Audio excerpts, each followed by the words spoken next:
Yo, welcome back to the house where we talk news, celebrities, and hot topics. So listen, I want to go ahead and talk about last night's episode of the Real Housewives of Potomac very quickly.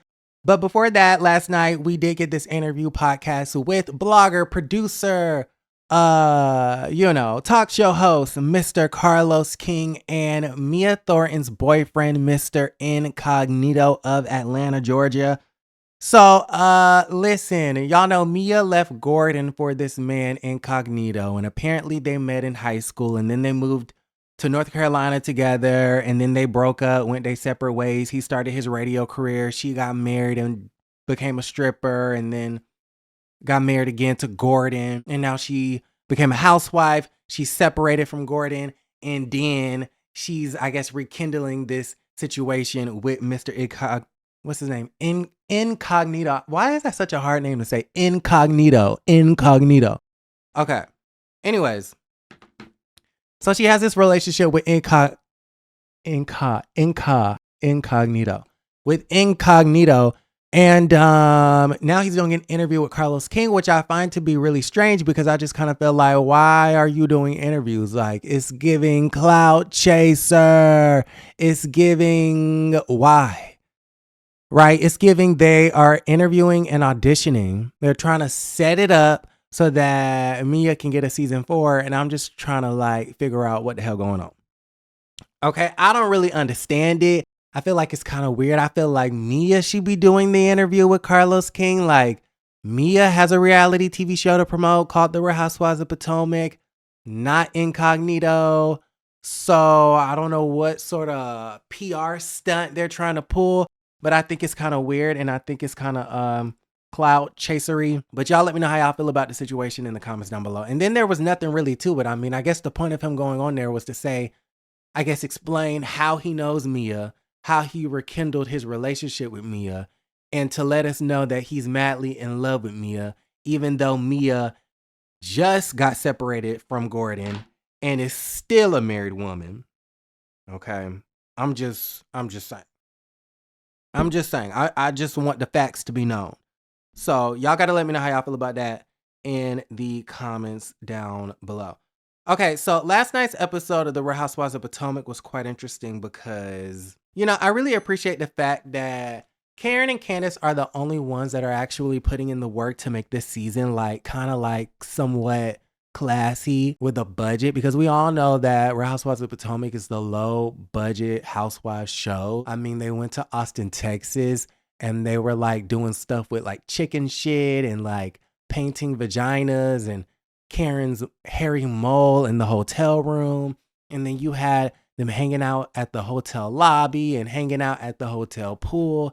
And I believe Giselle gifted Miss Karen for her triple 20 birthday a bottle of La Marca champagne, which is $13 at Target, and a bag of $1 peanut yellow M&Ms. The season is low budget, but then thank God you have Candiace Dillard-Bassett, who's going to go and do the perfume event at the perfume situation. I don't know what the event space was, but it was beautiful.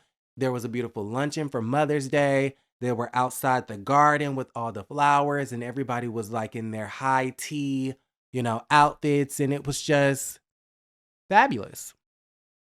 It was fabulous. I mean, I enjoyed it. I just love the scenes where they get dolled up and they get dressed up and they have classy moments. I loved it. You had Sharice was there. And listen, I'm not the biggest fan of Miss Sharice Jackson, Jordan, Jones, Smith, Johnson.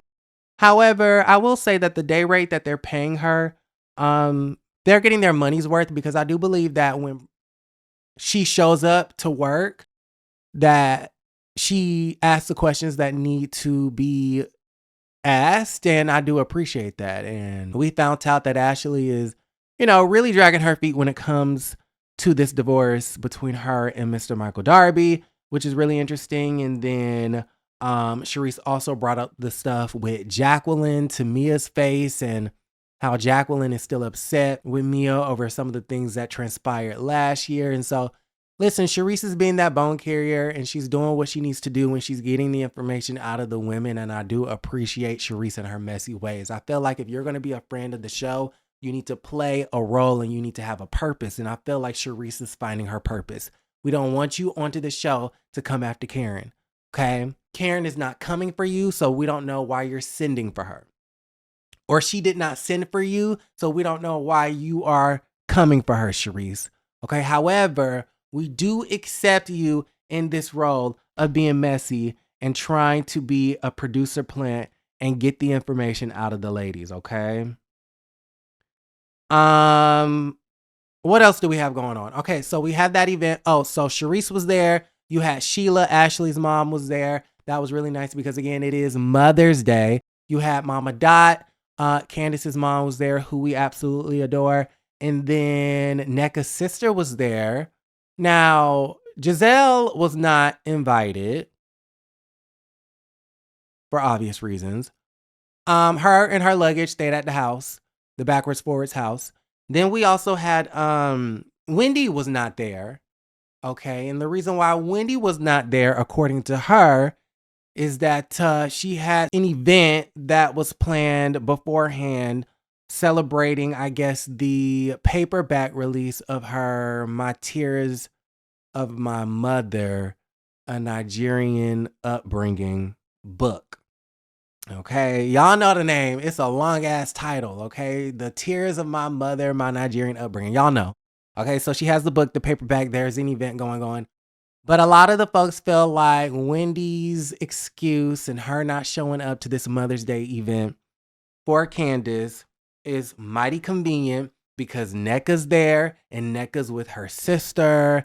And then Wendy would probably have to bring her mother, Miss Susan. And then it would have to be Susan versus Nneka. And probably for Wendy's sake, it might have been best that she was not at the luncheon. But at the same time, I feel like for the viewer's sake, if we're going to be forced to care about this storyline, if we are going to be forced to be invested in this storyline of Nneka accusing Dr. Wendy to use Sweetie's mother of being a witch and having a shrine and praying against her, then we might as well put the ladies in a room together and see what shit goes down. I'm quite disappointed in the Potomac producers. I'm quite disappointed in Eric Fuller. Why in the hell didn't you force Wendy to show up with her mama so that we can finally get Nneka and her mama in the same room so we can resolve the issue? Okay, so moving right along. So, yeah, we had that. So Wendy was not there. And then Robyn was not there because Robyn just doesn't get along with Candiace. And she didn't really feel like it was a good idea for her and Candiace to be in that sort of environment, especially if we're celebrating the motherhood of it all. In a later scene, they have like their own luncheon, I guess you could say. Coffee, tea, crumpets, and macaroons. And Candiace is, wanting to hear Robyn out and try to figure out why doesn't Robyn like me? Why does she have an issue with me? And I feel like it's pretty obvious. Robyn basically says that, hey, you went to social media, you went to House of Aaron, you went to all of these platforms. I noticed that they did not play our clip in last night's episode, okay? They say, yeah, we're not playing this clip anymore.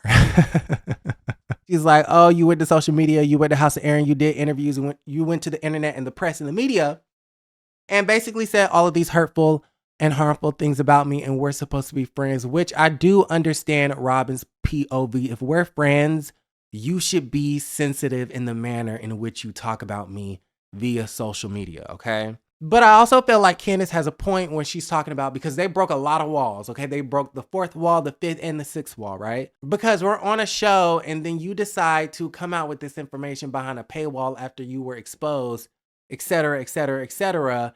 Meanwhile, for years, you've been deflecting and you've been lying and you've been perpetuating these different false narratives when you really had like a real storyline happening in your own life. Infidelity was such a hot topic last season, and yet you had your husband cheating on you, and yet you did not say a word. But y'all want to know what she did? She recorded Wendy when Wendy was being assaulted in Miami at Bar None. She took out that phone to record it. Okay, she took out that speaker to expose Candiace. You gave us pictures on your phone and showed us who Blue Eyes was. And my question is like, okay, you want to show us Blue Eyes. You want to show us Candiace's Instagram story. That's public. You want to record Wendy being assaulted, but you don't want to talk about the issues that are happening within your four walls. Girl, you have things that you could be talking about. And even if you didn't want to talk about it with the other women, you could have had personal scenes where you talked about it with Juan Dixon. Because I feel like the most trifling part, which I feel like nobody is talking about, is the fact that it was a few years between the time Robyn and Juan got engaged. That was way before the pandemic. And then they just got married this past season, the season before this season. It had been a good at least 3 years of that engagement. And every year, in every interview, every confessional, every time she would go on to Watch What Happens Live, every reunion, they would ask her, so when are you getting married? And Robyn Dixon would say, I don't really know. And they would ask, well, what's the holdup? And she would say, well, I'm just taking my time. And the real reason why you were hesitant, the real reason why you were quote unquote taking your time is because in the process of taking your time, you had found out that Juan Dixon, the man that you are engaged to be married to again, had proven himself to be a cheater, pumpkin eater once again. And that's all Candiace was saying.